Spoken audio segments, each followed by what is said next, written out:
consumer is human to me, and human engagement is why I've gotten into retail and why I've been in retail for such a long time. The mistakes that AI make need to be corrected by a human. Yeah. But if the human was already there's a good chance that mistake wouldn't have happened. That connectivity between consumer and that, to me, you would use AI to enhance it, not replace it.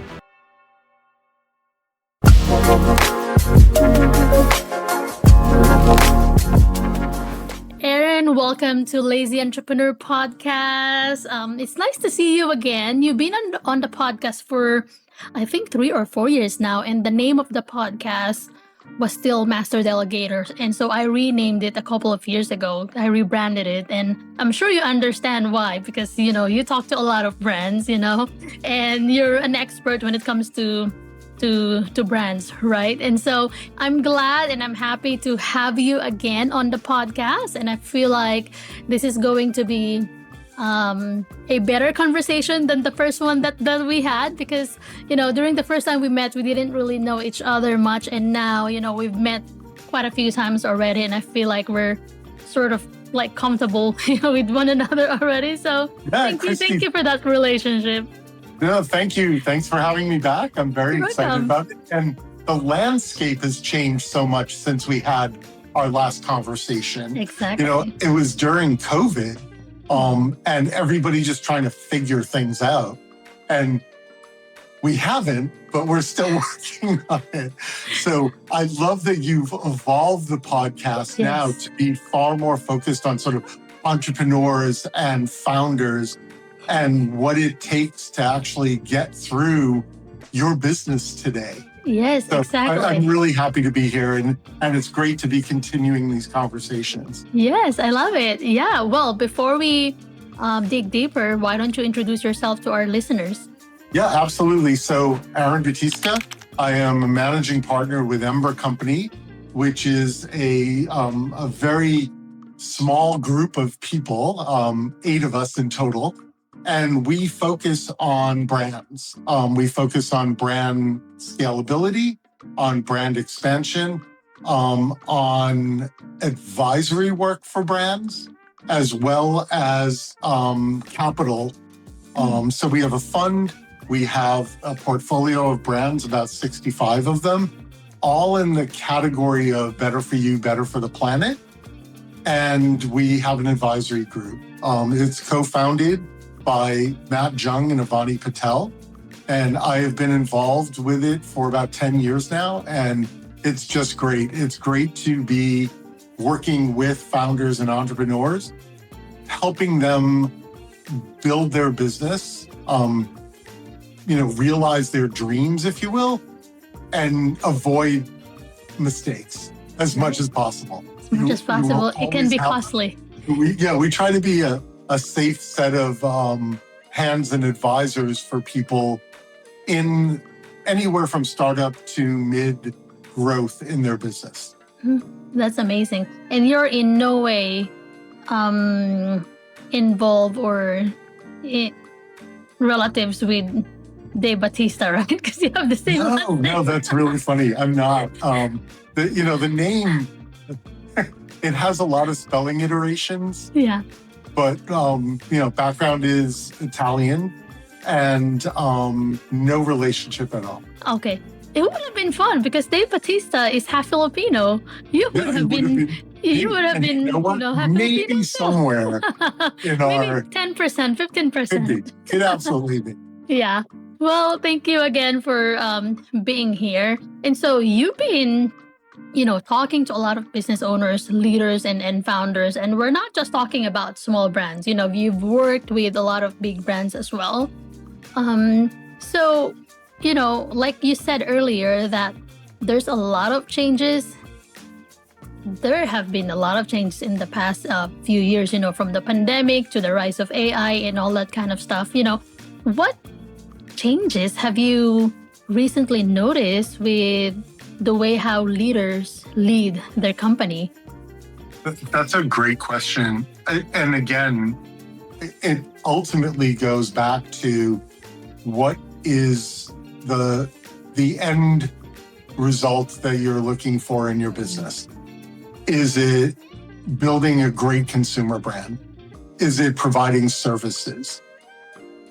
All of those things, I think, are answered even with this AI advent, with having the right people, with having the right talent, with putting an organization together that allows the business to do the things you're expecting it to do. Right. So I think team and talent, and I constantly go back to that, to having the diversity of a global appreciation for your business, even if you're running a local business. It's truly understanding what's going on around you, economically, demographically. People, I think, are looking for ways to express and communicate who they are, through social media, through advertising, through marketing, now through AI. And no one's ever really found the one solution. Right. Because I think it's a combination of many. Yeah, exactly. Yeah. So what are your thoughts on AI? Do you feel like most of the leaders you've met, are they like open to using AI, or are they kind of like, nope, or are they kind of like just, I use it, but I don't really trust it yet? Like, I guess I want to know your perspective about your personal opinion on AI, and then maybe share some thoughts when it comes to the business owners that you've helped with, if they're using it already. I would even look at AI isn't AI yet. It's still trying to evolve. It's still, you've got Claude and Copilot and Gemini, and, you have all of these, the sort of rush to whatever this artificial intelligence is. And I think people are forgetting it is artificial intelligence. And you have to have human intelligence before you can have artificial intelligence. Yeah. And I think it's really an interesting time for founders and entrepreneurs. Everybody's experimenting with it. I think a lot of people are testing it. Some are doing better with it than others. I think some are using it in the right place. I think if you're using AI for your back of house, for efficiencies, for looking at financial testing, for checks and balances, that's a great solution. I think if you're trying to use AI in place of human interaction and connectivity, AI is not there yet. And I don't know if it ever will be, but I think people are fast to take that on before they've actually developed their human intelligence of their organization. Why do you think that is? I think it's a shiny object for a lot of people. I think it's new. I think when social media, again, everybody's like, drop print ads and run to social media and do things virtually. And I always think there's a balance and a need to kind of have proven successes that have worked for you along the way, alongside new ideas and technologies. And it goes back to, true brands are really good at their core. And when they stay true to their core, they tend to have a much more loyal clientele, because you're not always chasing new. So if you're staying authentic. Yeah, and I think authentic's a great word. I think if your consumer knows you're going to be bringing AI into your brand and business, that you're doing it because you truly understand there's a reason for it for them. Not just because it's a shiny new thing. Right, yeah. There should be a reason for them, yeah. And what do you think those reasons?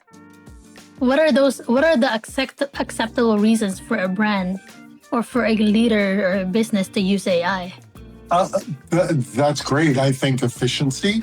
Okay. I think some of it makes a lot of sense economically, because you may not need to have the size of team that you needed to before, because there are some manual things that can be done through AI.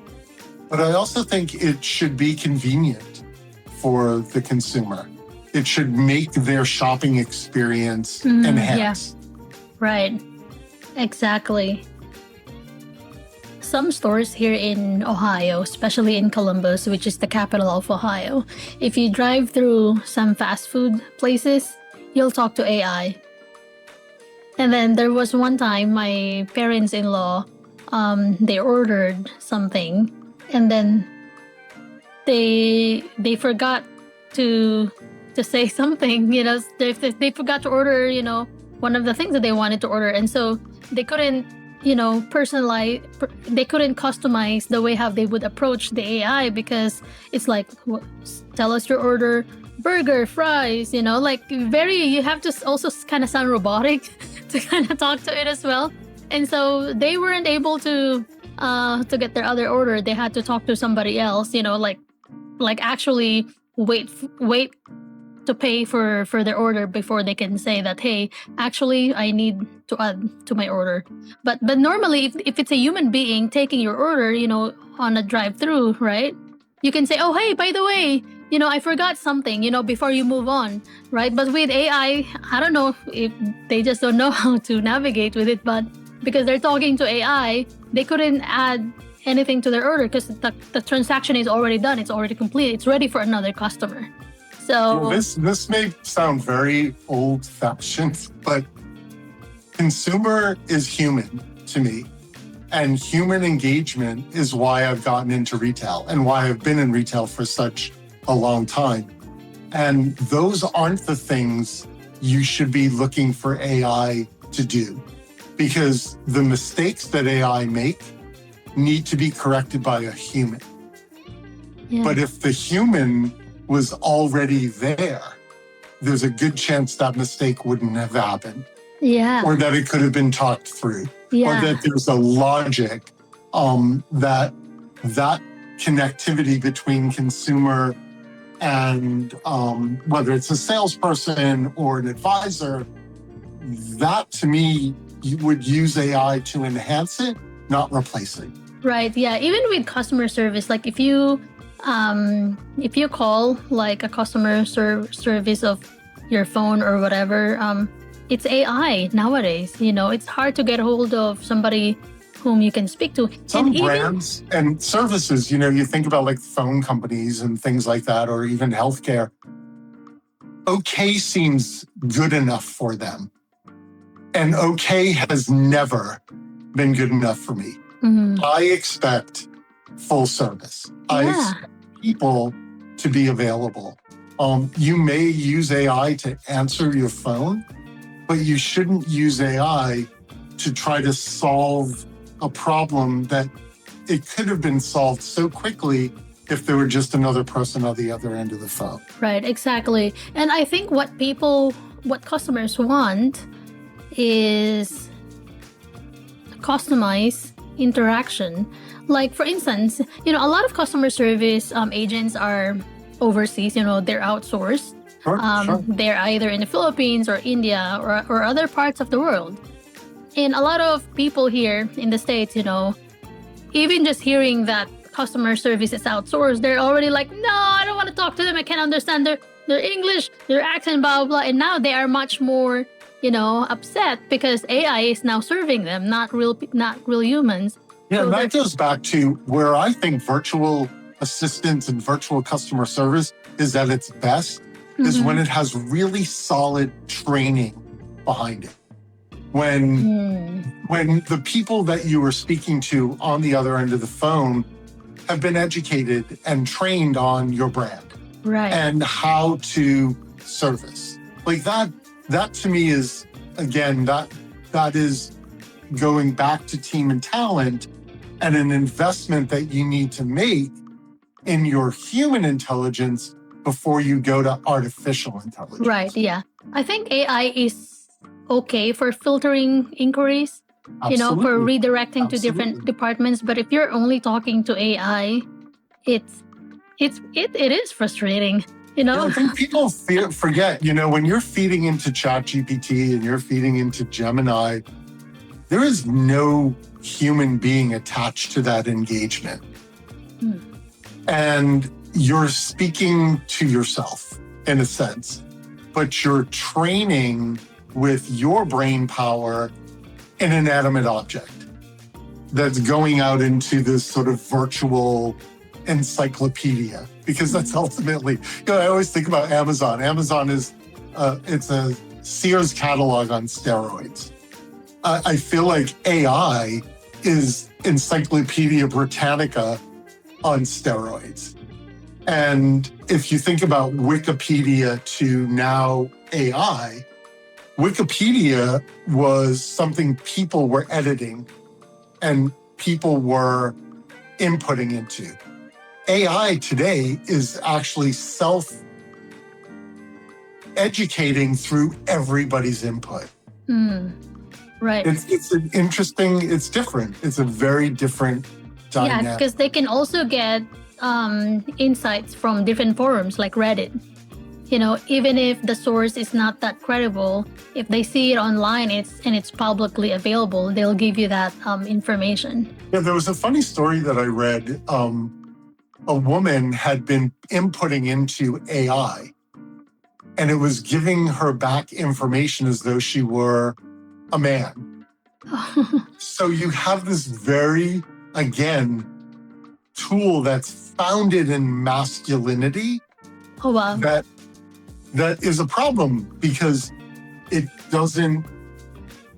can't connect the dots in that way, because it depends on who founded it. It depends on who started it. Yeah, exactly. That's kind of crazy. I mentioned to you earlier that my Instagram and Facebook accounts, they got disabled because recently Meta has been removing bots on their platforms, and they quote-unquote accidentally remove real profiles as well. And they have been doing this, I think, since last year, and a lot of people have been disabled, and they couldn't get back their accounts. And it's because AI, it followed a specific instructions that, okay, these are the 10 signals that this profile is a bot. But then some profiles, real profiles, they tend to act or use social media similar to how a bot account would use it. And so it's not able to identify, okay, which one is bot and which one is, an actual human being. And so everybody... Well, think about that. Now human beings have to justify that they're human to a robot. Exactly. Right? It's a very strange thing that's happening right now. If you think about it, right, you go on, a website, and it asks you to prove that you're human, but it's actually a computer asking you for proof of humanity. Crazy. Yeah. It is, really yeah. is. And that needs to get fixed. And, Meta probably didn't think about this or care. I don't know. I don't know the answer to that. But a lot of small businesses and a lot of people that really need that platform are now going to need to figure out how to get back on that platform in a different way. Exactly. Yeah. I think maybe they use AI, to save on expenses, and it's faster, but it's not perfect, There's nothing perfect about it. There's nothing perfect. Yeah, exactly. Again, that's one of the things that's quite interesting is there's this pursuit of perfection, even in AI. And that is where I think we're going to get into trouble, because people are going to become so dependent on something that is imperfect. Right. Without having a way to correct. Right. So you mentioned earlier that AI right now is not even at its fullest, capacity, because we're just starting out. People are still, exploring, testing. In the next 5 years, where do you think AI would be, or how would it look like? I think it's going to have a lot of applications, maybe applications that it shouldn't, but it will, because I think a lot of businesses and categories are going to take it on. I think it's going to be entrusted with a lot of personal information, right? I think it's going to be one of those very interesting things that, there's talk today about the cloud and what it contains and how much history and the storytelling. But if it can be manipulated, then it really isn't an archive. It's something that can be edited. And that's where I think some of the challenges come from. I'm very big into storytelling, as we've talked about in the past. I'm very big into folklore. I'm very big into history and accurate history and accurate folklore. And I'm not sure that these creators of AI, that's not their ultimate goal. So I think 5 years from now, it's going to have so many applications and be a part of everybody's existence.